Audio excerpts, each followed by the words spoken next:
8h05 agora, a gente... Aí. Agora, tá gravando.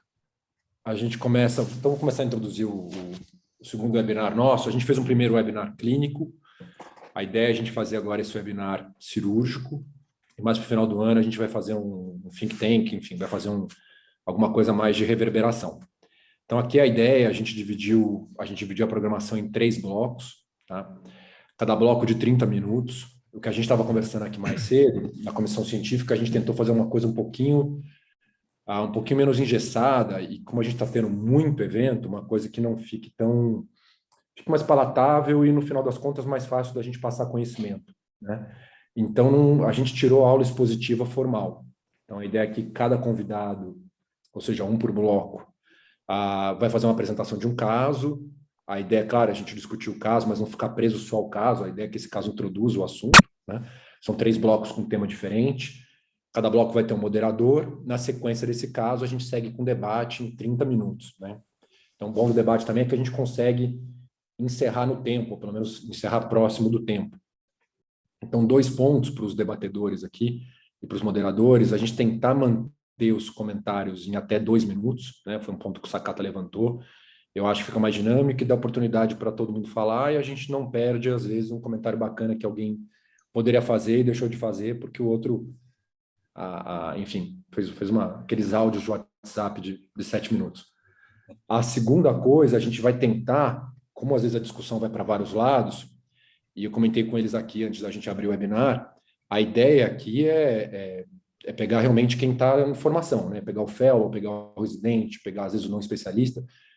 Então, a gente, às vezes, vai lá para cima na discussão. A ideia, no final, é que o moderador, com a ajuda dos demais, faça um apanhado ali, 1 minutinho do resumo do bloco. Então, nesse primeiro bloco de catarata em glaucoma de ângulo aberto, eu acho que os 3 pontos principais são esse e esse, tá?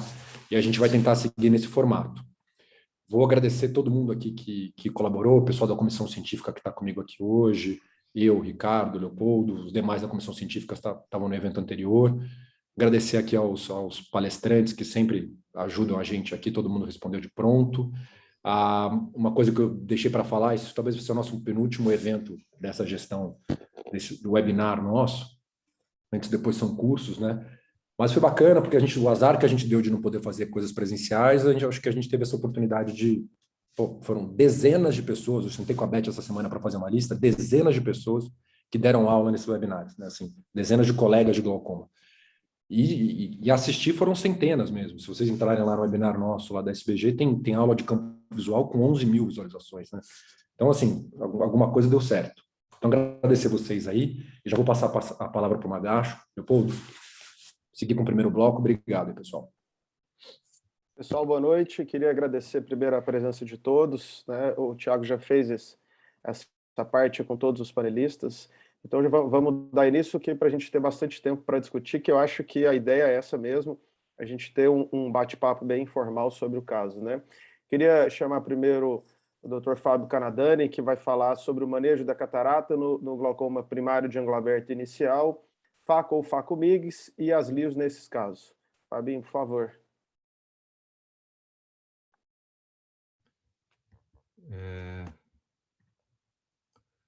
Boa noite, pessoal. Todo mundo me ouve bem? Bom, esses são meus conflitos de interesse. Espero que vocês tenham uma informação mais clara e mais transparente possível sobre o que vai ser discutido, tanto por nós quanto por todos os outros palestrantes. Antes de tudo, eu gostaria muito de parabenizar o Augusto, né, pela sua gestão.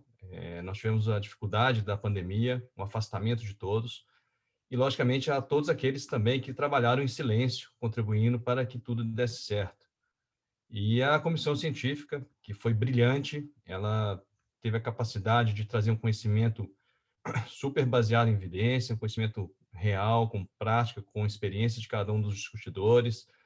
E a gente aprendeu muito com vocês, muito mesmo, e eu espero que a gente possa contribuir um pouquinho mais ainda hoje e agradecer a confiança de sempre, de vocês todos e da SBG, por considerar a gente para apresentar aqui para vocês. Bom, o tema que nos coube foi glaucoma primário de ângulo aberto inicial. Eu acrescentei um estável aqui. Se a gente faria FACO ou FACO-MIGS. Então, esse talvez seja um dos pontos mais discutidos hoje no glaucoma, porque nós estamos aí em grande evidência, né? Os MIGs estão em grande evidência no cenário nacional. Então, eu vou começar com esse caso clínico, logicamente um caso clínico para gerar discussão, e foi lá de dezembro de 2013, com NGF, NGCF feminina, 60 anos de idade, ela negava diabetes, hipertensão ou outras patologias sistêmicas e tinha um passado de cirurgia refrativa. Isso é importante porque a gente começa a traçar o perfil dessa paciente que será submetida a uma catarata, ou seja, a gente sabe que todo paciente que vai fazer catarata e lá no passado ela fez uma cirurgia refrativa, então esse paciente ele já tem uma exigência visual maior do que a média. A sua acuidade visual à época era de 20/25 com correção, pressão intraocular de 13 em uso de Charlatan. Havia uma catarata nuclear inicial em ambos os olhos e o fundo de olho, naquela época, era bem suspeito de glaucoma. Como ela vinha com uma pressão máxima relatada de 23 milímetros de mercúrio sem uso de medicação, nós não realizamos o washout do Charlatan e caminhamos em direção a uma propedêutica de glaucoma. Nesse timeline da propedêutica, em uso da prostaglandina, a pressão dela em dezembro de 2013 era de 10 a 13, a curva variando entre 10 e 13, uma córnea de 505 micra, o seio camelular era aberto, amplo, né, com uma pigmentação de 0 cruz em 4, tá aí um dos pontos mais importantes quando a gente fala de FACO-MIGS ou de MIGS no glaucoma, seria esse seio camelular aberto. E aqui estão os seus campos visuais com perdas difusas, inespecíficas, não muito características de glaucoma, e a retinografia apresentava uma escavação ampla com um NOT ou uma suspeita de Reut, não estava muito claro porque a gente não tem a imagem aqui para mostrar para vocês. Bom, essa paciente, ela sumiu, ela voltou 4 anos depois, ainda em uso de Charlatan, para uma nova propedêutica, a pressão variando entre 10 e 11, e os seus campos visuais estavam muito semelhantes aos anteriores, talvez um pouquinho melhor, mostrando uma perda paracentral aqui, nasal inferior no olho esquerdo, e nada que chamasse mais atenção do que isso. Aqui estão os seus discos ópticos, a gente pode observar, eu vou aumentar um pouquinho para vocês, a gente pode observar aqui uma tendência ao NOT inferior em ambos os olhos, uma atrofia peripapilar bem setorial, e nenhuma outra alteração no que diz respeito à camada de fibras nervosas da retina global. A tomografia mostrou para a gente um bom padrão estrutural global nos 2 olhos, e assim continuamos o segmento dessa paciente. Ela volta somente 2 anos depois, então a gente vê que é uma paciente que não tem aquele asseio, né, aquela disciplina em voltar ao consultório.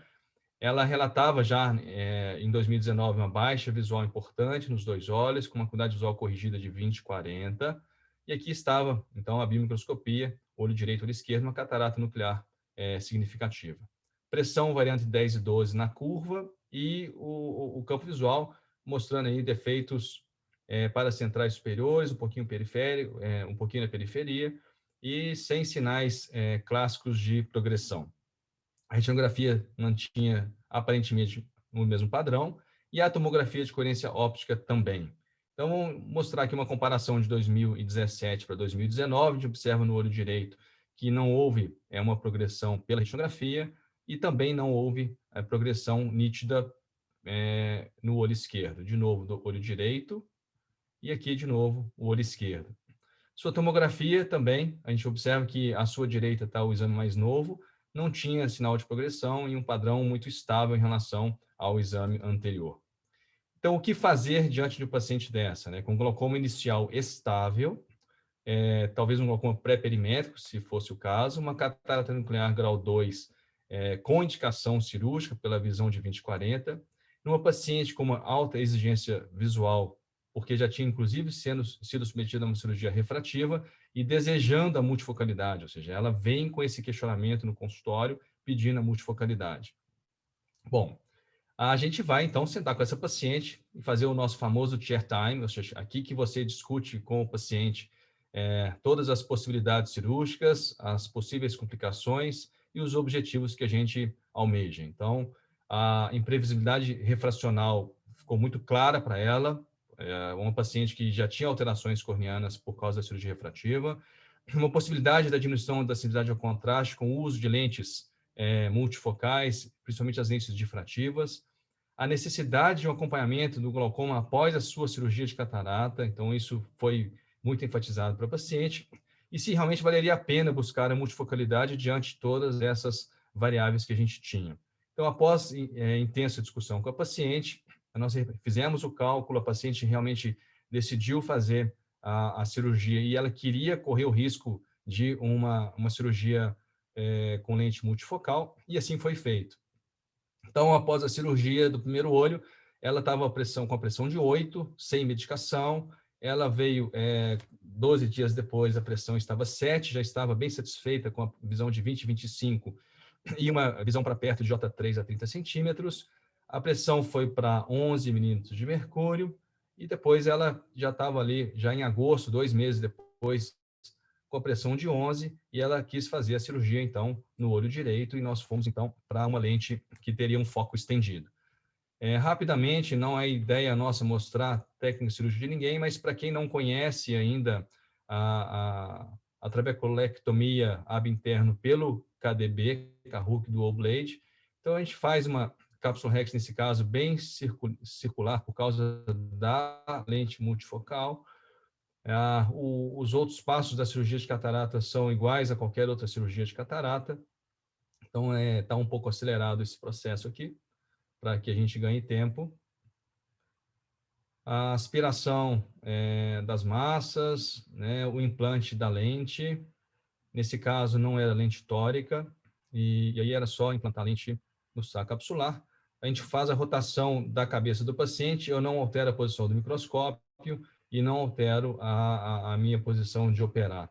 E ali está o KDB, fazendo a trabeculectomia ab interno, um movimento único, como se fosse numa manteiguinha, e a gente puxa ali, a gente vê a membrana trabecular, quando dá, a gente retira essa membrana trabecular, mas sem a exigência de fazê-lo. Faz a aspiração das massas e deixa a pressão um pouquinho mais aumentada para evitar um sangramento. Então, essa já foi a cirurgia, a segunda cirurgia, ou seja, a cirurgia do segundo olho dessa paciente. No pós-operatório imediato, ela estava sem hipotensor ocular, pressão de 8, um enfema grau 1, como a gente pode observar, bem localizado lá no ângulo, na região da trabeculectomia ab interno. A pressão ficou depois entre 13 e 10, a visão já era 20/20 J2 em ambos os olhos, a paciente estava super satisfeita, e nós solicitamos uma propedêutica de glaucoma após o pós-operatório da catarata. Para nossa alegria e para nossa felicidade, essa paciente não apareceu. Então, aí fica o questionamento, né, que eu queria deixar para discutir com vocês. Diante de uma paciente, né, com glaucoma primário de ângulo aberto, inicial, talvez moderado, estável, a gente faria Facomix, Facotrec, ou a gente faria somente a Faco? Qual lente a gente implantaria? Lente tórica? Talvez Facomix seja uma boa opção para as lentes tóricas. Lentes bifocais, trifocais, de foco estendido. Essas novas lentes, né, a Ihense, a Synergy, a Vivity, ou seja, elas teoricamente teriam uma menor diminuição da sensibilidade ao contraste em relação às lentes bifocais antigas e as trifocais. E esse trade-off, ou seja, é um ponto importante para discutir, essa troca da queda da sensibilidade do contraste pela catarata, por uma diminuição da sensibilidade ao contraste pela lente multifocal, será que essa troca vale a pena? E a importância de manter o acompanhamento do glaucoma pela visão do glaucomatólogo. A pergunta é, na mão de vocês, quantos pacientes com glaucoma inicial de fato progridem o glaucoma? Ou seja, você fazendo o acompanhamento correto, você acompanhando de perto essa paciente, quantos dos seus pacientes progridem nas suas mãos? Então, fica esse questionamento, porque o grande medo nosso é colocar uma lente dessas e esse paciente progredir a sua patologia de base. Qualquer coisa a gente está à disposição. Eu vou descompartilhar aqui para facilitar aí a discussão e para todo mundo ver vocês. Fabinho, excelente. Obrigado pelo caso. Eu fiquei com uma dúvida. Você faz de rotina uma bifocal de um lado com uma EDOF do outro lado? Isso aí, Magacho, eu fazia lá atrás, a gente fazia, tá? Porque A primeira coisa que a gente queria, esquecendo essa paciente, tá certo? Que faz glaucoma, que tinha um quadro de glaucoma. Quando o paciente ele colocava uma lente multifocal no olho, o que ele buscava era a visão de perto. Você pode ver. Até pacientes que você às vezes erra uma monofocal e ele fica com visão de perto, ele fica super satisfeito com você. Então, naquela época, a gente garantia a visão de perto da paciente para depois ter uma tranquilidade para focar o outro olho numa visão intermediária, uma visão mais à distância. É mais Então, hoje em 4, dia, né? não. Hoje em dia, eu faço isso muito pouco, mas eu já fiz bastante. Eu acho que uma coisa que é importante você mostrou aí, Fabinho, acho que para todo mundo que está nos assistindo, a opção da lente que você teve uma paciente com um caso, vamos dizer assim, talvez um glaucoma inicial, né? Então, dá para a gente entrar numa discussão até se essa paciente, como é que é um glaucoma inicial, realmente tem alguns formatos do disco óptico bem sugestivos, né?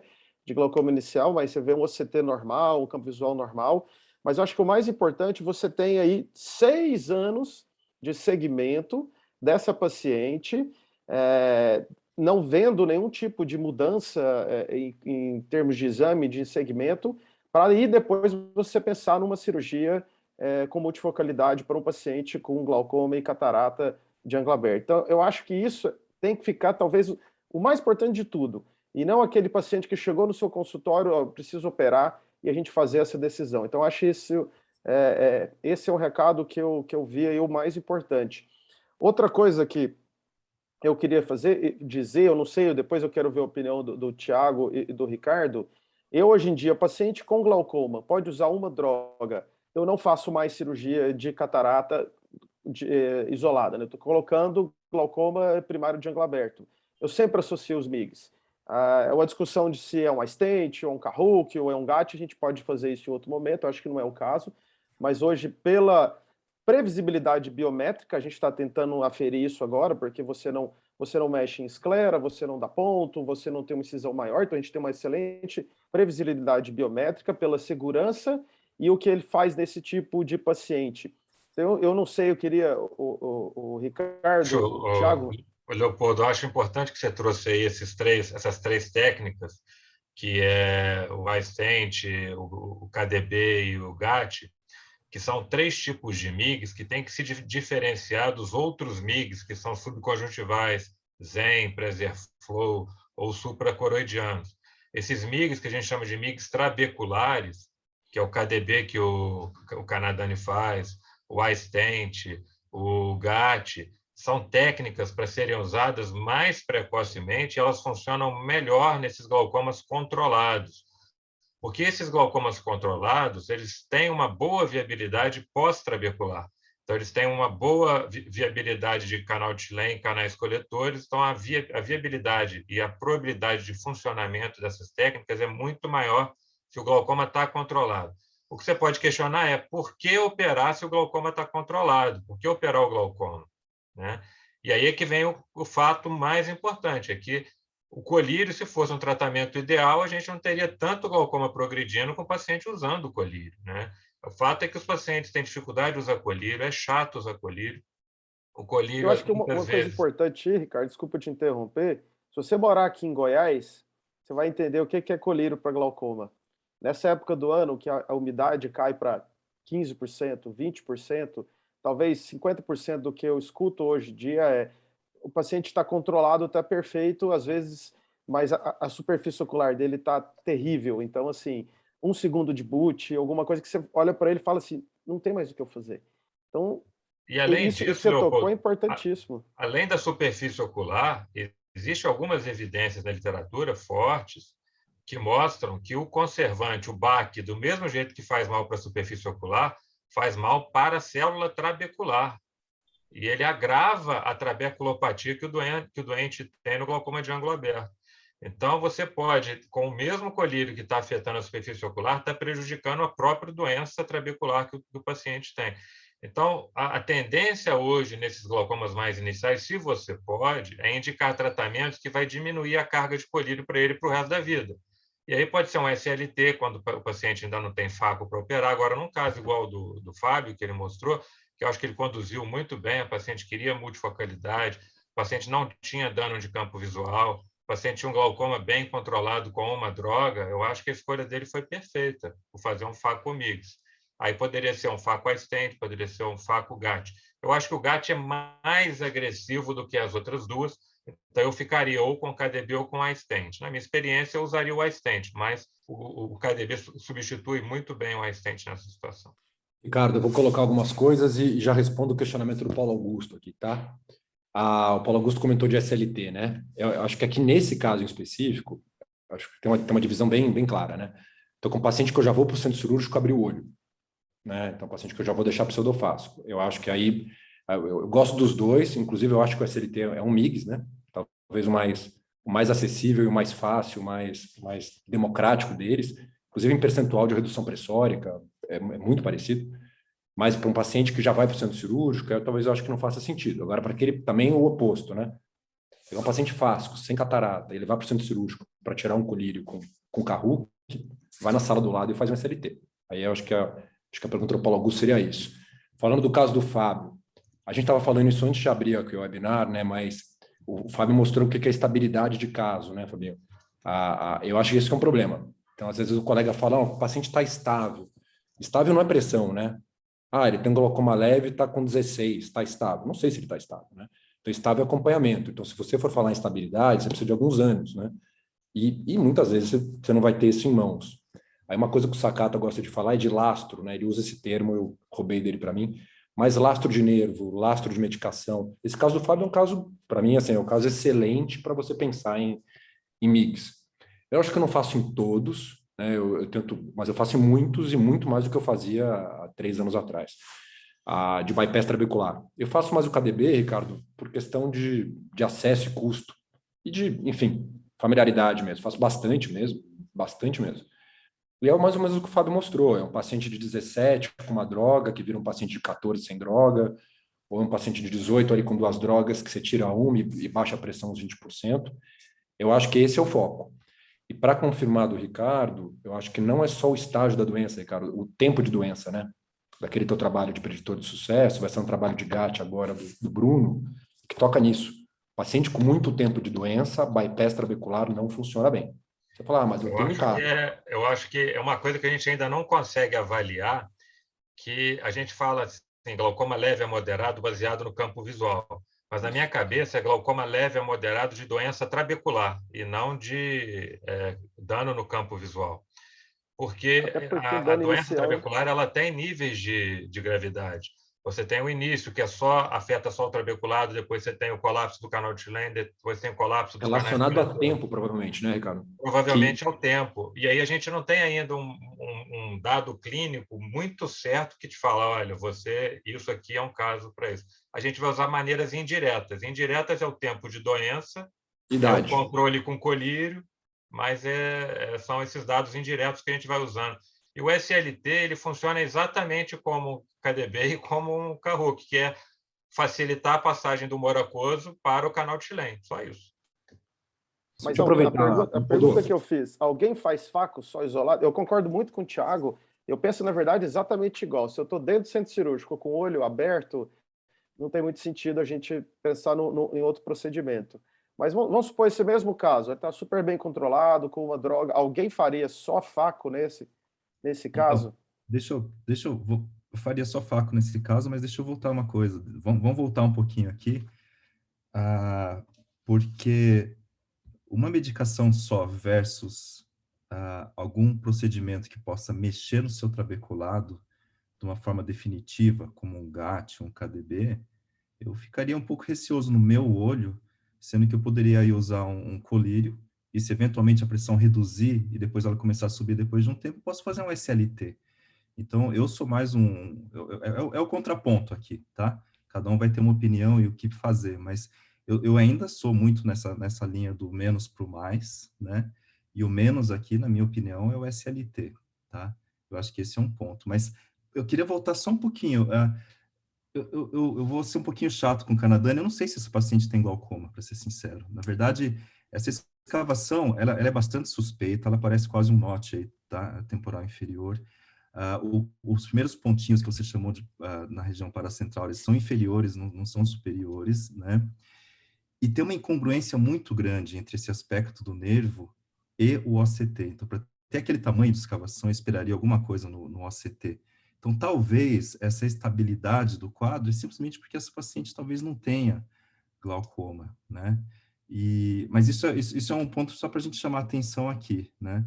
O outro é que, ainda que seja glaucoma, se a gente considerar que realmente é pelo nervo, e esquecendo um pouco o ACT, já que ele está tão normal, esse nervo não tem reserva, e uma hora, se for mesmo, o negócio começa a piorar rápido. E a gente não tem como prever que horas isso vai piorar, e essa paciente é uma paciente que, embora queira a multifocalidade dela, ela sumiu, né, por uns tempos aí. Então, a preocupação toda é que se a gente vai se propor a fazer algum procedimento que, de certa forma, ainda é questionado, que é colocar uma multifocal no paciente portador de glaucoma, no mínimo eu vou ter que ter certeza que eu consigo acompanhar. Ela já tinha dado sinais desde o começo que talvez esse não fosse o caso, né? Eu entendo, sim, que aí sim, a gente pega um outro caso, então, um quadro bem confirmado e bem estável, que a gente pode ter, sim, esse pensamento, né? Porque eu não posso oferecer uma lente dessas para um paciente que vai se beneficiar disso. É a mesma discussão que a gente tinha há alguns anos sobre a cirurgia refrativa, né? Que a gente falava, não, imagina fazer isso para um paciente com suspeita de glaucoma. E a gente falava, pois é, mas eu vou privar o paciente de fazer isso, né? De ter uma qualidade de vida, né?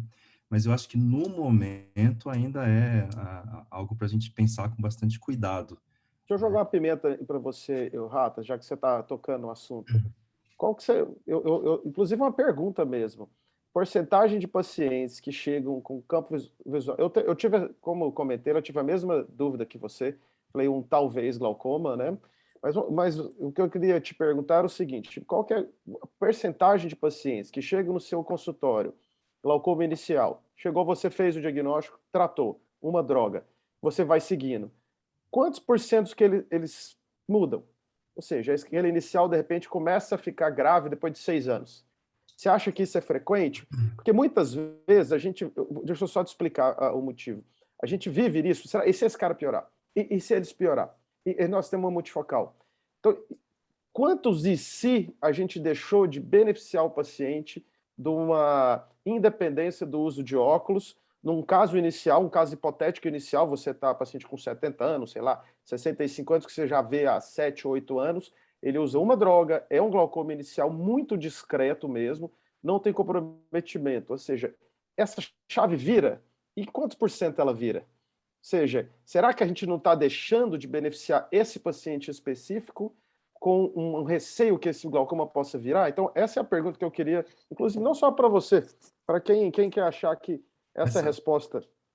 Essa é a pergunta de $1 milhão, né? Porque a questão toda é justamente isso, né? A gente... Imagina, eu adoro fazer uma cirurgia de catarata e ver um paciente feliz com uma lente multifocal e chegando para perto e falando, cara, tô enxergando melhor que meu filho, né? Isso, né? Que já é um presbítero jovem, né? E ele vem todo contente. Isso a gente fica muito feliz. E, obviamente, eu não quero privar os meus pacientes de terem acesso a isso. Mas talvez a pergunta seja, quantos pacientes, eventualmente, podem depois ter um problema por conta disso? E talvez um paciente ou dois com um problema mais sério possa, talvez, invalidar todo esse meu, sabe, esse meu ímpeto de querer oferecer isso. É óbvio que tem que ser uma balança muito cuidadosa, mas eu concordo contigo. Se a gente tem um caso inicial bem documentado, que você está lá acompanhando há um tempo, você tem controle e domínio sobre a situação, eu acho que você está lá num perfil de paciente que talvez seja um candidato. E talvez a nossa opinião mude mais com o tempo, ainda mais com essas lentes que estão chegando. E esse exercício de raciocínio acho que é muito importante. No entanto, eu acho que a gente tem que privar que para um evento que a gente está criando formadores de opinião, que tem pessoas mais jovens assistindo, eu também me preocupo muito quando chega um paciente na minha mão com glaucoma avançado, que o colega fez uma cirurgia dessas e o paciente chega com uma lente multifocal. Curiosamente, tem paciente que nem sabia que poderia ter um problema e está feliz da vida também, né? E a gente fica falando, contraste, não sei o quê, né? Fabinho. Mas você tocou nos extremos, Rata. Eu acho que é isso que é o problema. O que a gente vê, desculpa, Fabião, te cortei, mas é o extremo. É que a gente fica com esse ranço, porque a gente pega muito o cara cego pseudofásico, né? Que nunca falaram com ele de trabeculectomia na vida, de tubo, de nada, e literalmente, chega uma panela no consultório, isso é toda semana. E não é no SUS, é engenheiro, presidente de empresa, o cara vem com 0,9 total, tubular com multifocal. Mas no caso do Fábio, só para tirar uma dúvida, acho que o paciente do Fabinho tinha 23 de pressão, sem medicação, certo? Porque aí muda a discussão do caso. Era miópico a cirurgia anterior? Pra gente... É miópica. Não, o Fabinho Tanto que o disco ele é um pouco miópico, né? Então, isso, míope com 23 de 23 de pressão. com 505 de córnea pós-refrativo. Então, assim, por isso que eu nem entrei na discussão se era glaucoma ou não, porque senão a gente não conseguia discutir o resto, né? Você fala, Eu só vou colocar uma pimentinha aí, Tiago, E o rápido. análogo de prostaglandina de Uma 23 pimentinha para 12. rápida. Esses casos que progridem, normalmente são os pacientes que estão em uso de colírio, não são os operados, porque o controle com colírio não é muito bom, o paciente não pinga colírio adequado, esquece de pingar, aí a pressão flutua, e aí os casos vão progredindo. A chance de você oferecer ele não vai uma no médico. cirurgia... Ele não Sim. vai no médico. Você acha que E vai a pingar chance de colírio? você oferecer uma cirurgia que vai atuar no escoamento, facilitando o escoamento logo no início do glaucoma, você tira o protagonismo do paciente de ter que usar colírio e você controla melhor a pressão do paciente a longo prazo, entendeu? Você faz ele depender menos dele e menos do colírio. Mas, Ricardo, na dúvida do Ratanaka, que foi a pergunta do Leopoldo, eu acho assim, se você se posicionar hoje no extremo bom, ou seja, paciente com glaucoma leve, pouca medicação, não tô nem, agora estou falando de lente, né? Estável, o que determina se alguém vai para... Primeiro, taxa de progressão em paciente medicado, claro que em estudo o cara tá usando, tem adesão maior, etc. Mas é 5, 6% ao ano, é baixo. O que determina a progressão nesses estudos, consistente em todos os estudos, é idade, nível de dano e taxa de progressão prévia. Se você tem um cara estável há algum tempo, que vem para tua mão na hora de decidir a cirurgia, ajuda muito.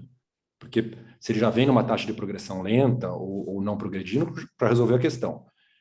Se você não tem isso em mãos, é a idade, né? O paciente mais idoso é preocupante, e o que é consistente em todos os estudos, nível de dano. Então, quanto mais no comecinho, eu acho menor essa preocupação que o Ratanaka colocou. Então, assim, eu não vejo paciente de 60 anos com glaucoma muito inicial, aqueles pacientes tipo do Fábio, se for glaucoma, progredindo para trabeculectomia em 10 anos. Eu não vejo.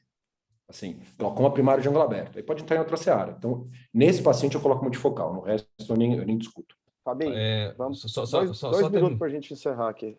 Não, tranquilo. Ô, Leopoldo, só para responder aqui, na Então, realidade... 2 minutos total, você tem 1 minuto.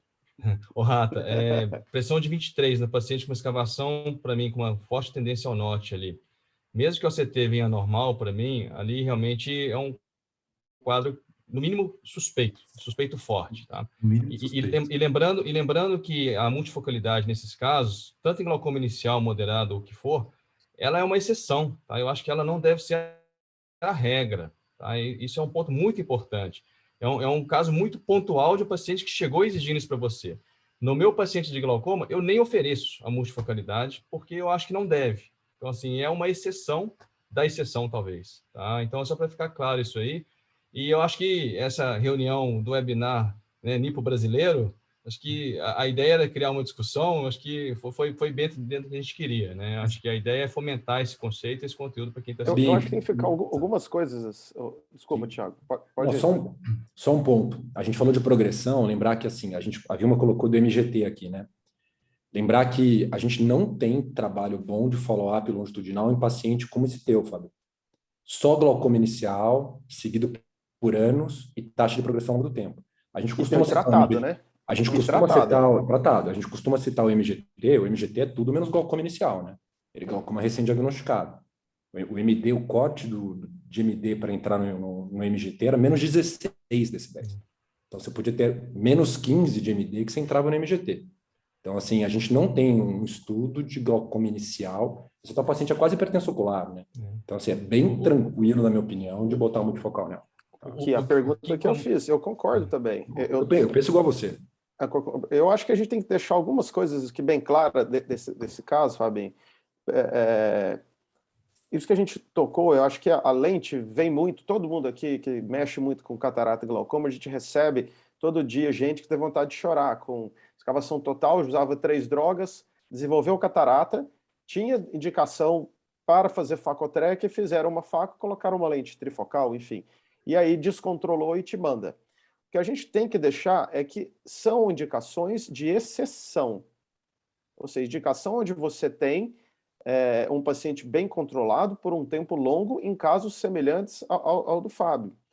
Então, isso precisa ser colocado. Outra coisa que a gente precisa colocar para todo mundo, que catarata não é tratamento de glaucoma primário de ângulo aberto. Ponto. Isso é algo que precisa ser feito. A gente recebe... Hoje eu vi dois hoje cedo, paciente descompensado, operado há 20 dias, doutor, eu operei para não usar óculos, me piorou, porque ele tinha um campo tubular que fechou no halo central da lente. Ele não está enxergando mais. Então, isso precisa ser também colocado com bastante parcimônia. E terceiro, os MIGs trabeculares, como bem dito pelo Ricardo, são aliados para esses tipos, esses casos. E não para todo mundo. O que a gente precisa ter em mente, a gente não pode criar amor, não pode criar paixão numa técnica. Eu faço a técnica A para tudo. Todo tipo de glaucoma. Não é assim. Um bom cirurgião de glaucoma, um bom glaucomatólogo, ele tem que ter todas as armas na mão e saber a hora de utilizar. Então, isso também precisa ser colocado, deixar bem claro para todos que estão aqui, para que nos ouvem também. Alguém mais um último comentário, rapidinho, 20 segundos, 30 segundos, cada um no máximo. É isso aí, Leopoldo. Quantos pacientes desses aí, com talvez um pouquinho mais avançados, viu, Rata, que lá atrás a gente fez Facotrec, né? Então, acho que os MIGs vieram ocupar essa lacuna e vieram para ficar. Realmente fazem muita diferença na vida de qualquer glaucomatólogo. Perfeito, gente. Ótimo. Se a gente continuar só nesse tema, a gente acaba o webinar aqui. Vamos dar seguimento?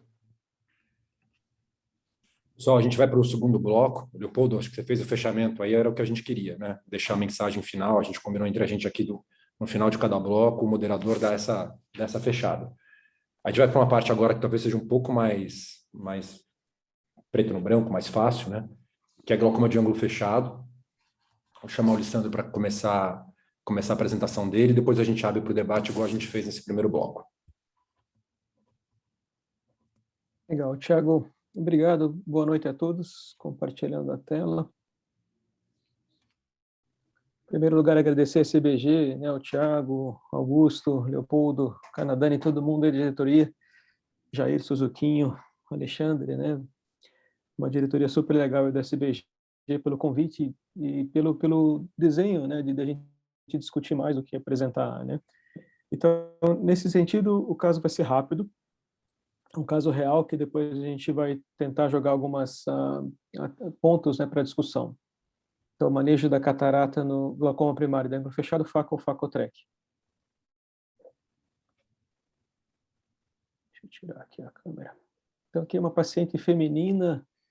Vocês estão vendo o ano, eu não estou vendo porque estou vendo a cara do Thiago aqui na frente. Acho que é 50 e poucos anos. A queixa, né, ela já vem no consultório com queixa de glaucoma há 10 anos, seguida por outro colega, e com um pouco reclamando um pouco de enxergar para perto e para longe. História morda pregressa, nada digno de nota. Antecedente oftalmológico, ela conta que a pressão dela já chegou até 40 milímetros de mercúrio. Ela fez uma iridotomia nos 2 olhos há 5 anos e ela usou pilocarpina prescrita pelo colega por 3 anos. História mórbido familiar, a mãe tem glaucoma em tratamento clínico e enxerga bem. A acuidade visual dela com correção, né, mais meio de hipermetropia, era 20/25 nos 2 olhos.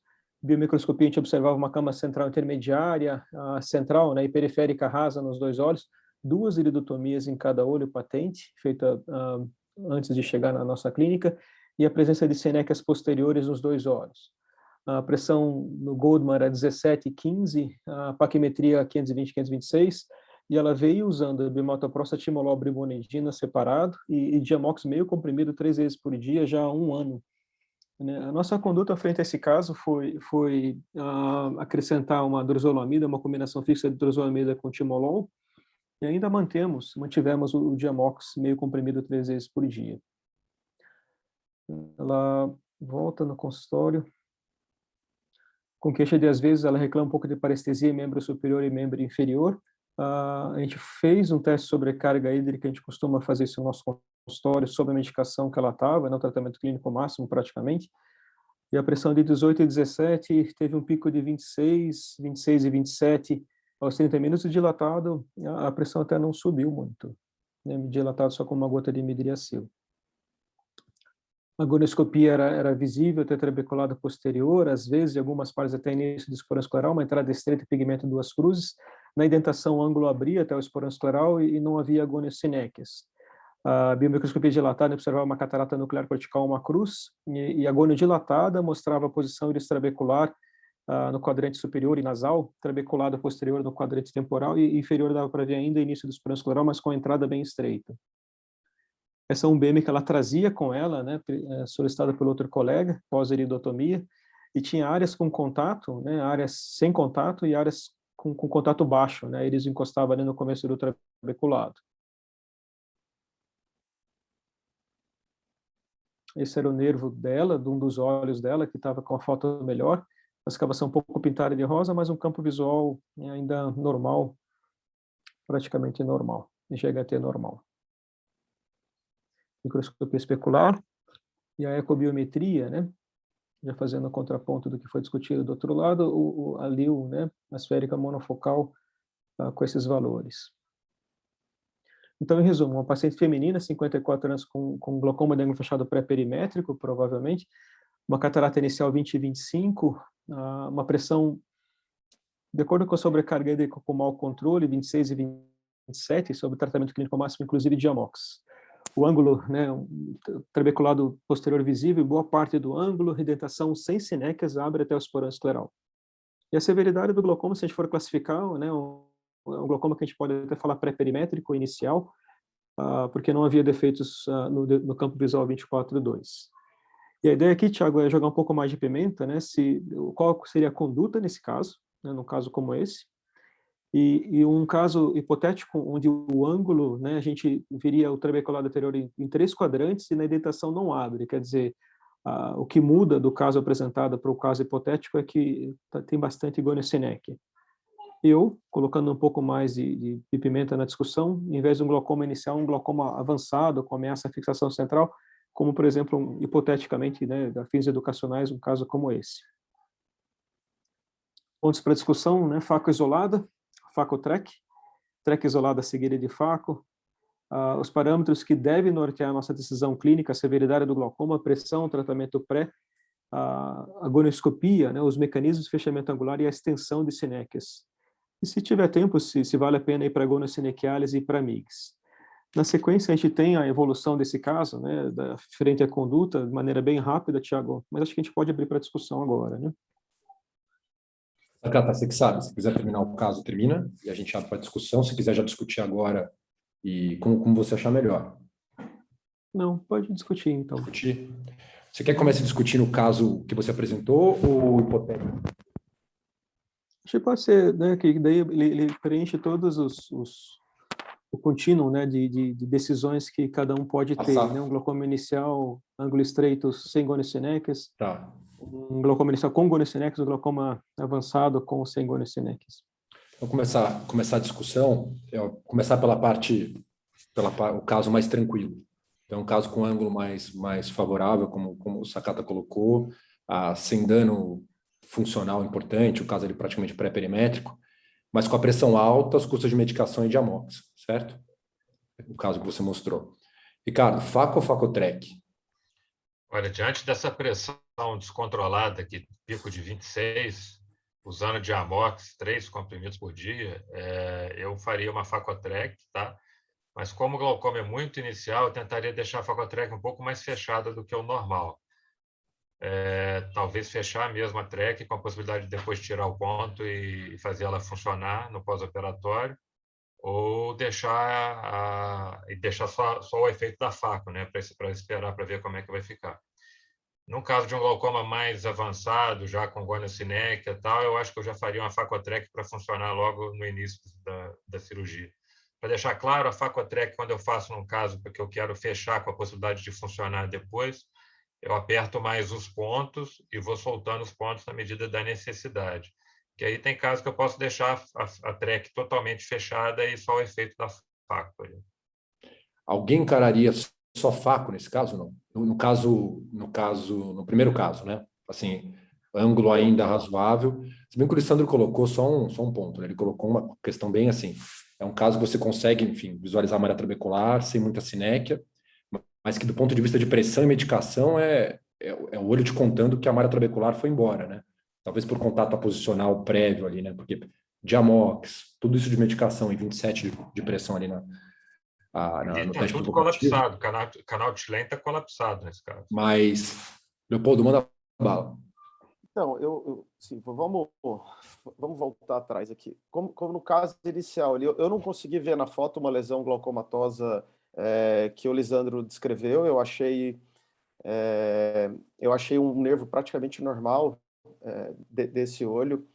Ele não tinha uma pressão de 27, ele teve uma pressão de 27 após um teste de sobrecarga, então a pressão é 17, 18. Algumas coisas que eu acho que para mim Diamox não é tratamento. Diamox é aquele cara que chegou num dia que você precisa operar ele 4 dias depois. Ou você está com alguma condição clínica no momento que você precisa usar por um tempo curto, né? Eu acho que você manter um paciente com Diamox indefinido temerário pelos efeitos colaterais, né? Ele chegou para o Lisandro já com 1 ano de Diamox, né? Que você colocaria. Então, eu acho que é um caso que tem a parte posicional, tem o ângulo fechado, mas que ainda é muito leve para a gente pensar em Facotrec. Eu faria Facotrec naquele último caso, em onde você tem o ângulo fechando, as coisas mexendo e tudo, né? Ameaçando fixação, e você tivesse uma pressão descontrolada, eu iria para Facotrec. Mas o caso primário dele, eu faria só Faco.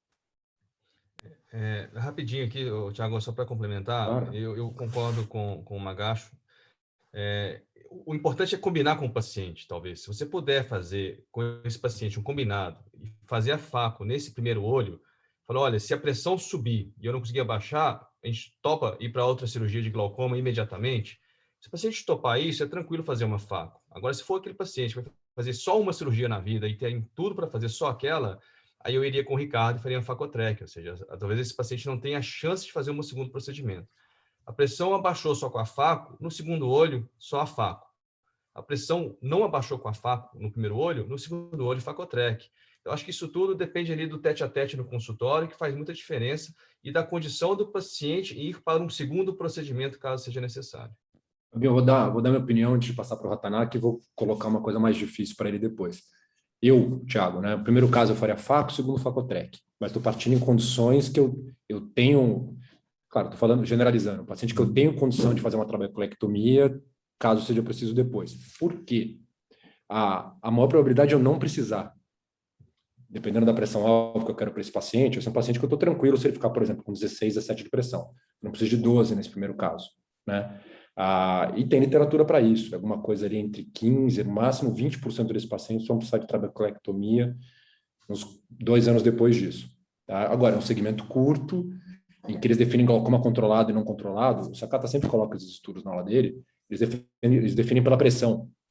Abaixo de 21 é controlado, acima de 21 não é, que aí na prática às vezes fica um pouco confuso, mas eu tentaria Faco nesse primeiro caso, o segundo com certeza Facotrec. Tanaka, dá uma opinião tua.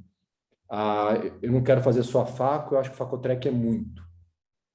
Imagina que esse primeiro caso do Sakata tivesse alguma SINEC ali, tá? A Faco goniosenequiálise dá.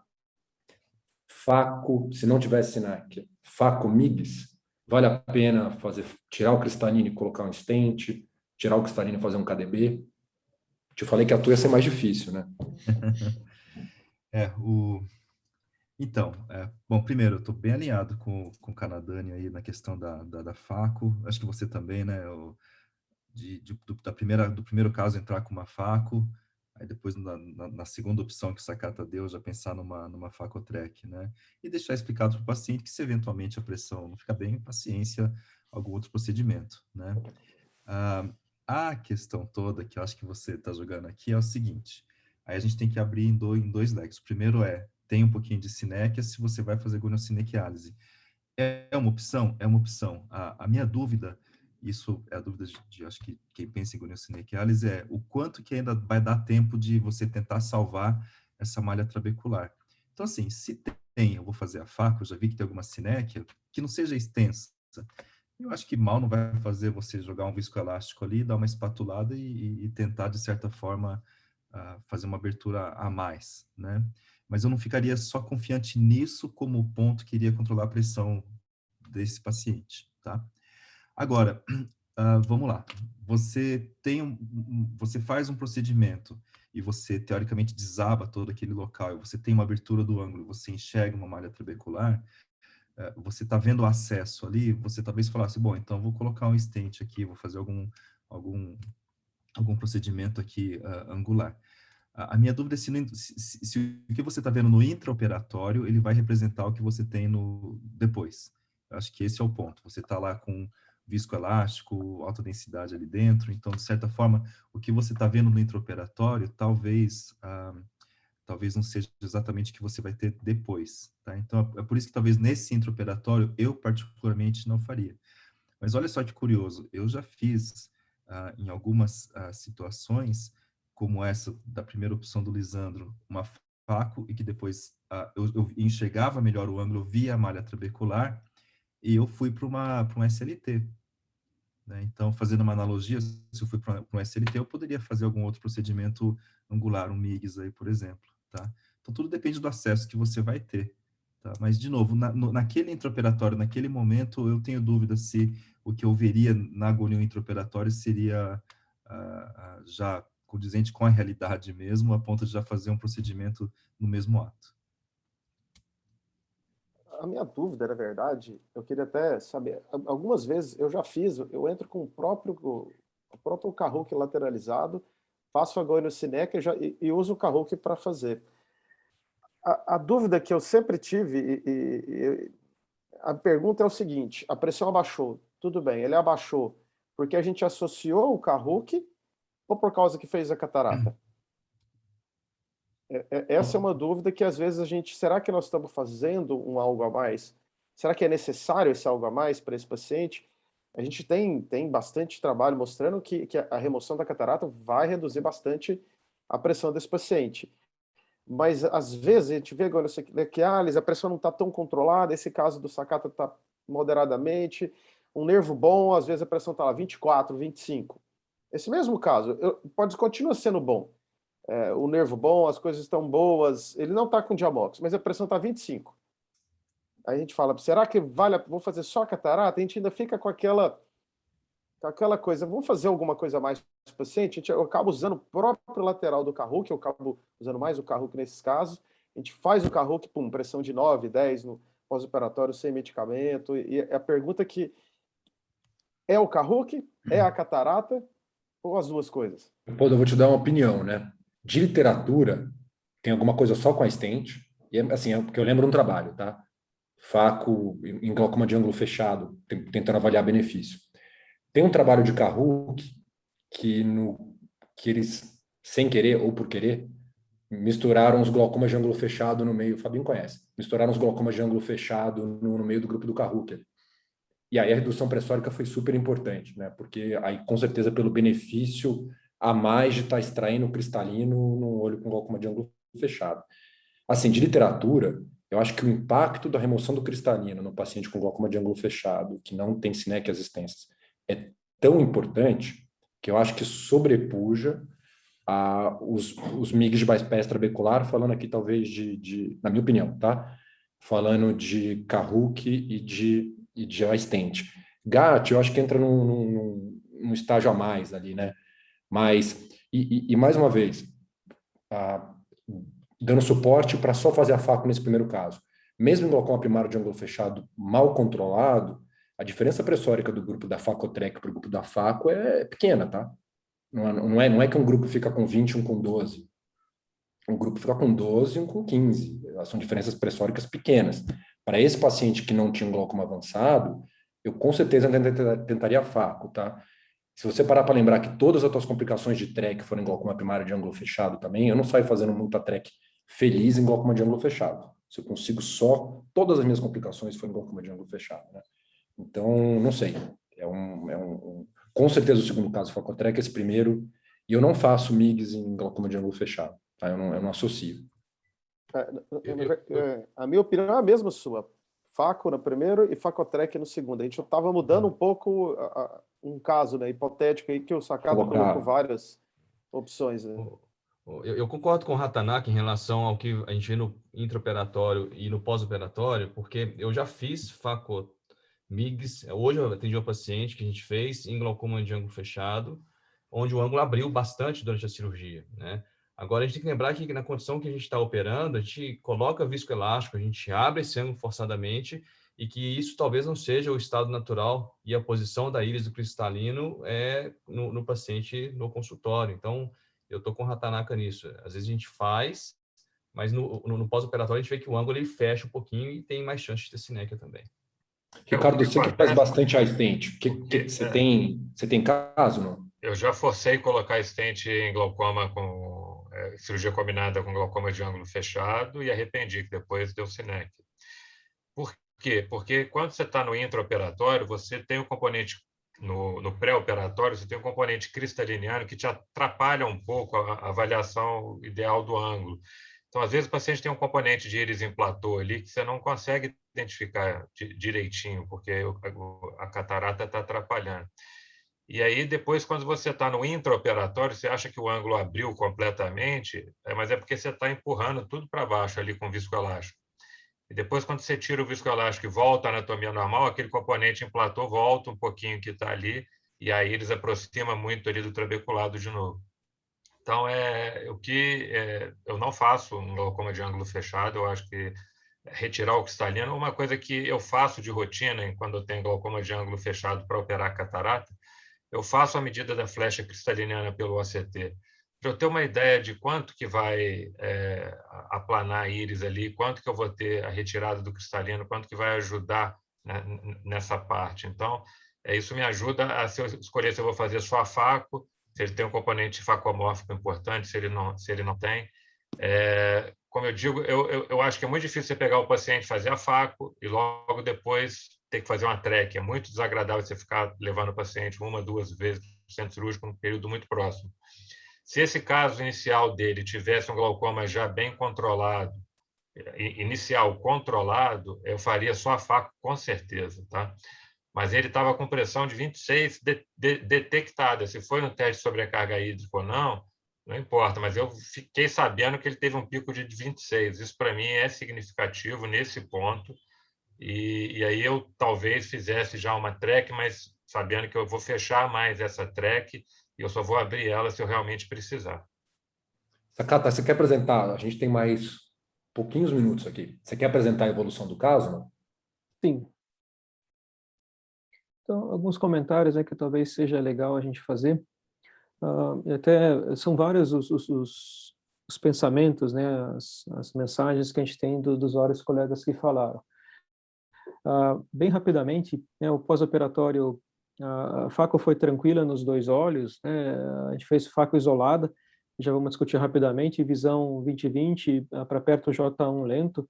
Ali o que a gente escolheu foi a monofocal, a gente gosta bastante de monovisão em pacientes com glaucoma, e a justificativa disso, já fazendo um gancho com a discussão passada, é que eu concordo com o Leopoldo que a gente não deve restringir um paciente, né, do benefício de uma multifocal ou do benefício de uma refrativa. Mas o que me incomoda, e dentro de uma personalidade mais preocupada, de que se cobra bastante, a imprevisibilidade daquele glaucoma. Ficar um glaucominha para o resto da vida, a gente pode botar uma multifocal, a gente pode fazer uma cirurgia refrativa. Dentro de um glaucominha que vira um glaucoma, que pode virar um glaucomão, essa imprevisibilidade me faz tentar conversar com o paciente dessa possibilidade e dos benefícios que existem também com uma monovisão, tá? Com lentes asféricas, né? Aí fazer a monovisão. Então, no meu consultório, a maioria dos casos com glaucoma que a gente não tem um grande lastro de confiança de que esse glaucoma, né, não vai evoluir bem, a gente vai para a monovisão.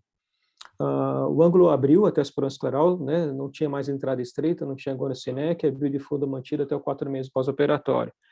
Mas veja como a imprevisibilidade, né? O Ricardo falou bem, poxa, essa pressão tá alta, né? Um teste a princípio de estresse sobre o sistema de drenagem, eu não acredito que a faco sozinha vá resolver.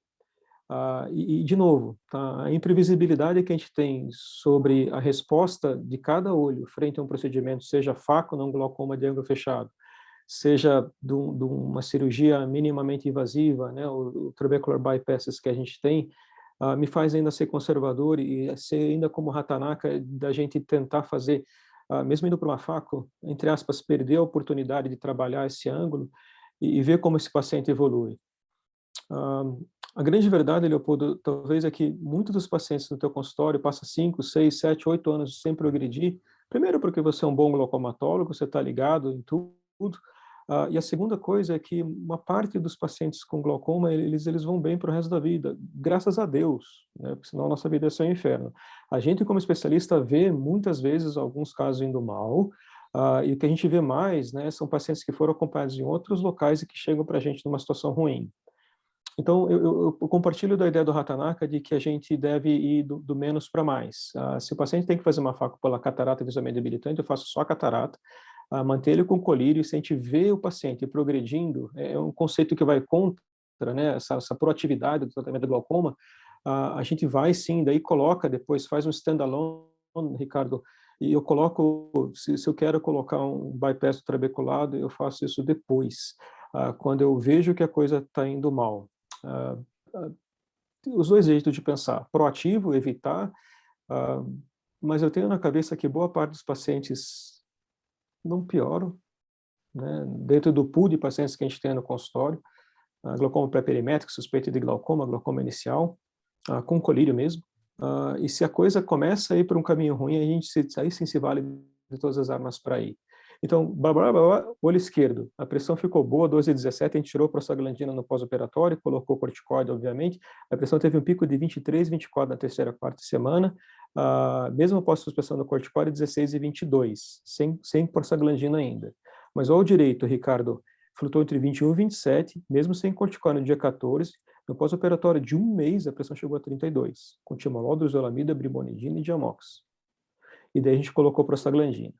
E aqui que vem, né, a pré-faco, se sobre a carga hídrica, que sejam pressões isoladas, pré-faco do direito e do esquerdo, 18 e 17, pico de 26 e 27, e pós-faco, né, já com 2, 4 meses de pós-operatório, com todo o tratamento, o mesmo tratamento clínico máximo, picos, né, 16 e 15 de isolada e 20 e 16 de pico na sobrecarga. Essa paciente já acompanha já 5, 6 anos, a gente está na iminência, né, pela suspeita forte de progressão funcional e estrutural e pressões nesse nível 20 baixo, de precisar fazer mais alguma coisa, provavelmente uma trabeculectomia. Em resumo, né, só rapidinho, a gente vê aqui pressões de 29 no pós-operatório, no pré-operatório de pacientes com glaucoma de ângulo fechado ou fechamento angular primário, pressão acima de 30, e a pressão com medicação, com quanta medicação o médico queria colocar. A gente consegue baixar para 15, 17, 16. Então a gente não sabe se aquele paciente na nossa frente vai conseguir controlar a pressão só com a faca isolada. Mas se a gente tem lastro, né, Thiago, de nervo e tempo para depois reintervir nesse paciente, bem conversado como o Canadani falou, dá para tentar só faco. Eu acho que toda vez que a gente pode fazer só uma faco, evitar uma facotrabeculectomia, evita a bolha. Se é seguro para o paciente não fazer uma trabeculectomia em conjunto, eu não prefiro não fazer. Outras pessoas com pensamento com a cabeça bem boa agem de outra maneira. Faz a trabeculectomia, mas deixa bem fechado. É o mesmo raciocínio, sabe? Mas se a gente tem lastro e a faco consegue ter um potencial de resolver, como a gente viu no Eagle, tenta só a faco. Converso com o paciente, se precisar mais coisa, a gente faz mais coisa depois. A facotrec, o Thiago falou uma coisa legal que não era muito diferente, né? Aqui nos casos de glaucoma avançado, pressão alta, descontrolada, campo visual, né, com quase menos 20 decibéis, um grupo foi para a faco, outro para a facotrec, e de fato as pressões não são muito diferentes. A facotrec tem pressão mais baixa, mas o grupo da faco pressão de 16, o grupo da facotrec pressão de 14. Mas você para e olha, o facotrec, pressão de 14, média de 14, é uma pressão meio alta para uma facotrec, né? As nossas facotrecs, acho que de todo mundo aqui, não fica em 14, para ficar em 10, né? De 7 a 11, como a gente gosta de falar. E o último ponto, Thiago, desculpa, 5 anos de segmento, mesmo nível de pressão, perdeu um monte de paciente no segmento, tá? De 5 anos. Mas o grupo de Hong Kong viu que os grupos da faco, o campo visual piorou de menos 17,46 para menos 21,9. Um monte de pessoas se perderam no acompanhamento, mas dentro das 16 pessoas que fizeram o campo visual, olha o defeito, olha a piora, deterioração do funcional que esses olhos apresentaram.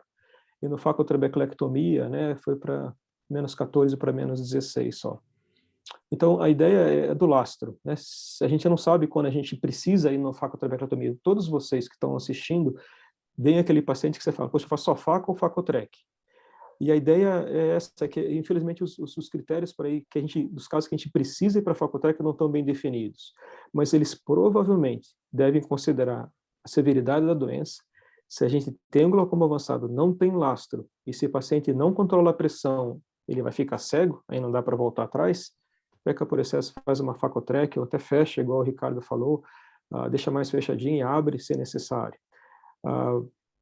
Gônio-seneca extensa, é igual neovascular, quando está tudo fechado, você pode fazer injeção, pode fazer laser, mas você sabe que a pressão não vai controlar. Então, é raciocínio da analogia. É claro que não dá para, né, extrapolar a mesma informação, mas quando tem extensas gônio-senecas num paciente com glaucoma de ângulo fechado, a gente já espera, de fato, que aí sim, né, quase é certo que a facoemulsificação sozinha não vai resolver. Então, esses são pensamentos que ainda carecem de confirmação na literatura, que talvez ajudem a guiar, né, a nossa conduta frente a esses casos, quando a gente precisa ir para o facotrec e quando, graças a Deus, dá para resolver só com a faco. É isso aí, Thiago. Thiago, está mudo. Aquela ideia de fazer, Sakato, um resumo no final da minha parte, acho que você já fez, né? Acho que esse último slide deixa bem claro assim, essa importância da gonioscopia pré-operatória. Por isso que eu acho que, assim, para o não especialista em glaucoma, e não lá no que o Canadani falou lá no começo, de avaliar a estabilidade, avaliar a progressão pós-operatória, avaliar o ângulo pré-operatório, eu acho que eu não sendo especialista em glaucoma, eu iria, assim, glaucoma leve, de primário de ângulo fechado, leve, de qualquer colega ter condição de fazer a faco, enfim, talvez acompanhar esse paciente. Passou disso, eu acho que você precisa ter um manejo pelo especialista em glaucoma, porque tudo que você colocou nesse último slide é do especialista em glaucoma. Aí a coisa é muito mais complicada. Você se aventurar num glaucoma mais avançado, se faz faco ou facotrec. E por fim, eu acho que fazendo comentário similar ao que o Leopoldo fez no bloco anterior, é não levar o benefício, né? Você vê editoriais falando benefício da faco no glaucoma. Fazem 3 páginas e não falam se glaucoma de ângulo aberto ou ângulo fechado, trabalho de faco em glaucoma que não tem gônio, no Jornal de Catarata e Cirurgia Refrativa, enfim. Então, daí que vem essa loucura do benefício da faco no glaucoma de ângulo aberto. Então, não levar esse benefício todo do glaucoma primário de ângulo fechado lá para os teus pacientes com ângulo aberto. Não contar com essa redução, né? Mas acho que era isso. Acho que a mensagem foi dada, a discussão bem bacana. Esse último slide aí vale a pena printar a tela, né? Passar a palavra para o Ricardo, para a gente não avançar no horário. Obrigado. Terceiro e último bloco. Estão bloco. muito boas, realmente, né, Thiago? Tá muito bom. A gente vai entrar no tema agora que é bem interessante, porque a TREC não funciona em todo o mundo e a TREC começa a dar sinais de falência. E quando a TREC falha, normalmente a gente tenta primeiro um agulhamento, e aqui a gente tem um caso para o Marcelo que a TREC faliu e o agulhamento faliu. Então, aqui que a gente faz em seguida. Aí a gente deu a opção para ele, ou laser ou tubo, mas existem outras, né, Marcelo? Você pode passar para a gente aí. Vamos lá, deixa eu compartilhar a tela aqui. Essa aqui.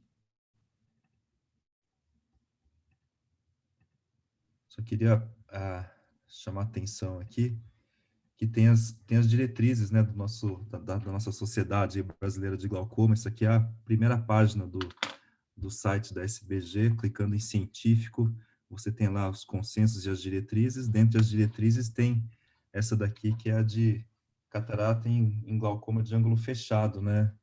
É um material, ele é denso.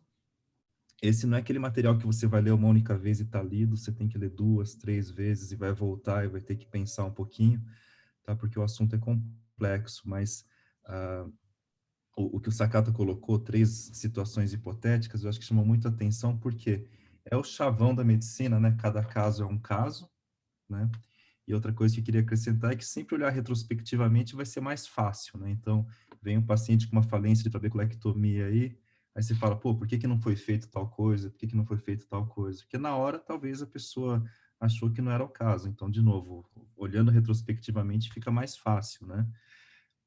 Mas, então, já falando sobre a TREC e o agulhamento que faliram, qual que é o próximo passo, né? Eu trouxe um caso, então, é um engenheiro japonês, ele é nascido aqui no Brasil, tá? 77 anos. Em 2008, ele teve o diagnóstico de glaucoma primário de ângulo fechado, colocaram uma combinação fixa. Já no primeiro ano de segmento, pelo histórico ali, eu entendi que perceberam que a pressão não estava tão bem controlada, já foi acrescentado um segundo colírio, até que alguns anos depois foi feita uma trabeculectomia no olho esquerdo, tá? Mais algum tempo depois, aquilo que o Ricardo comentou na introdução, com o tempo a cirurgia ela pode sim entrar em falência, né? Então, no caso desse paciente, foi aproximadamente aí 4 anos depois que ele teve que aos poucos ir acrescentando medicamento, até que o colega que estava acompanhando resolveu fazer um agulhamento na tentativa de reativar aquela cirurgia, e então ele decretou a falência da trabeculectomia no finalzinho de 2017 e indicou já o próximo passo, um tubo, tá? Um implante de drenagem para glaucoma nesse olho. O paciente engenheiro pesquisou sobre implante, sobre tubo, ficou um pouco preocupado com o implante no olho dele, veio para uma segunda opinião, tá? A cuidado de 20-25, ele estava com uma iridotomia PERV no olho direito, o olho esquerdo, vou mostrar uma foto aqui, catarata incipiente, aí cabe depois, não vai caber pelo tempo aqui na discussão da catarata, mas o fato é que ele tinha no fundo de olho uma escavação mais ou menos 0,7 por 0,6 no olho direito, o esquerdo, que é o olho em questão do caso, uma escavação subtotal, tá? Ele tem um resquício nasal, a pressão então com 3 colírios e já tendo feito um agulhamento de 21 milímetros de mercúrio nesse olho esquerdo. O olho direito estava em 14, paquimetria 535, coloquei aqui um gonograma só para ter uma ideia, mas o olho esquerdo já é um olho zipado, tá? Fora, esqueci de anotar aqui no gonograma, né? Fora a ceratectomia, tá? Que eu achei que até estava pérvia, mas não tinha íris obstruindo, tá? Mas basicamente um ângulo fechado e outro olho já caminhando aí para o ângulo também zipado, tá? Mas a questão aqui não é discutir o direito, é falar sobre o olho esquerdo, tá? Vejam que tem essa assimetria aí bem importante, o olho esquerdo bastante comprometido, que é o olho que foi evoluindo dessa forma que eu contei para vocês. A foto engana aqui, tá? Uma escavação bem ampla, tá? Condizente com o OCT. Olha o campo como também ficou uma coisa bem discrepante. Eu questionei se ele não teve uma crise aguda nesse olho, mas ele, pelo histórico, ele nega, tá? Esse é o aspecto, já está colocando aqui já, é um print da imagem, da filmagem do centro cirúrgico, mas aqui então a gente já vê essa área de fibrose, e qual seria o próximo passo, né? Tubo, laser, né? E eu coloquei uma outra opção aqui, né? Que até pela legenda vocês já vão ver o que eu fiz uma retrack, tá? Mas eu falei para o paciente que talvez tivesse sim que fazer um implante, mas tudo dependia do meu achado intraoperatório. Mas eu já fui planejando uma trabeculectomia porque no consultório eu percebi que ele tinha adjacente à área da falência da trabeculectomia uma conjuntiva solta, né? Então ele tinha uma conjuntiva ali que eu achei que era bastante viável para uma trabeculectomia. Na verdade, uma conjuntiva até fina.